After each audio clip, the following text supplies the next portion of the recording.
Ceci est un couloir de métro, ou du moins sa représentation, un moyen de comprendre les mouvements de foule. Avec Trajectoire, la mobilité se fait exposition. L'objectif, il est au moins double, c'est-à-dire pouvoir identifier des groupes de citoyens, et c'est-à-dire partir de leur questionnement, plutôt que de faire des injonctions à la nécessité de réfléchir sur une thématique de telle ou telle façon. Non, là on part vraiment de la base, c'est-à-dire des questionnements propres des gens. Le deuxième intérêt, c'est de pouvoir présenter cette exposition et les contenus qui ont été réalisés à des groupes de scolaires, à du grand public, toujours en Île-de-France. L'exposition est divisée en 3 pôles, l'individu, le collectif et la planète.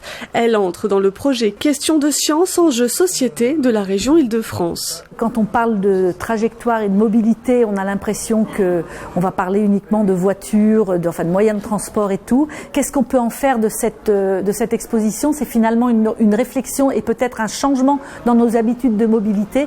En particulier, je pense à l'heure actuelle, toute l'écologie et puis la sauvegarde de la planète est quand même très importante. La mobilité, c'est transversal, c'est universel, mais ça se traduit avec des outils, des engins, des systèmes différents selon nos situations, selon les trajets qu'on veut faire.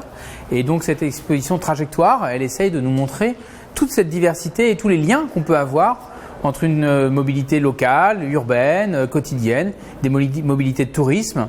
Conçue par 8 associations et un comité scientifique, l'exposition est accessible à tout public à partir de 6 ans, un moyen de prendre du recul sur le quotidien, de se détacher de ses habitudes.